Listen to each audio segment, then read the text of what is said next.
गांव के कोने में एक मेहनती किसान रहता था। उसका नाम था घनश्याम। घनश्याम सूरज निकलने से पहले ही अपने खेत में पहुंच जाता। दिन रात मेहनत करता, पर उसकी सबसे बड़ी परेशानी थी उसके खेत के बीचों बीच पड़ी एक विशाल चट्टान। कई बार उसने कोशिश की, लेकिन वह चट्टान टस से मस नहीं होती। उसकी खेती की दिशा बिगड़ जाती और घनश्याम चिंता में पड़ जाता।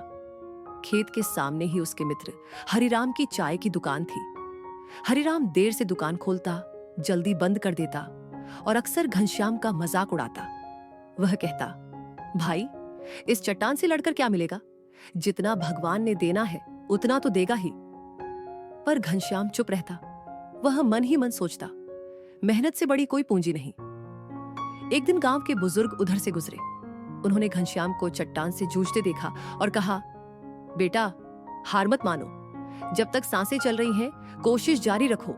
मेहनत का फल देर से ही सही, लेकिन मीठा होता है।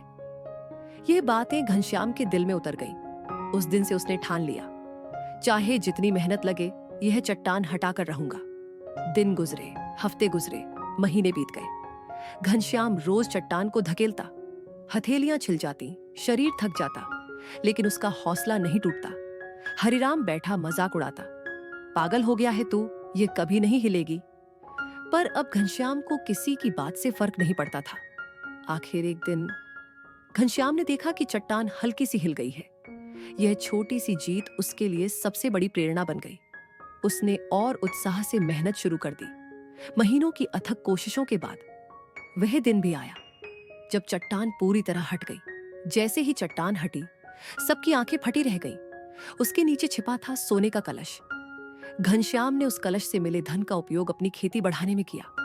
नए औजार खरीदे, बैल खरीदे और गांव का सबसे सफल किसान बन गया।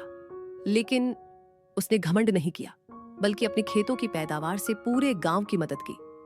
गांव वाले उसे सम्मान देने लगे और बच्चों को यह सीख दी, मेहनत से बढ़कर कोई धन नहीं। दूसरी ओर हरिराम को पछतावा हुआ। उसने सोचा, काश मैंने भी घनश्याम की तरह मेहनत की होती। धीरे धीरे उसने भी मेहनत करना शुरू किया और समय के साथ उसकी दुकान पर भी भीड़ लगने लगी। यह कहानी हमें सिखाती है कि कठिनाइयां चाहे कितनी भी बड़ी क्यों ना हो, धैर्य और निरंतर प्रयास से हर बाधा को पार किया जा सकता है। और यही मेहनत इंसान को असली खजाने तक पहुंचाती है।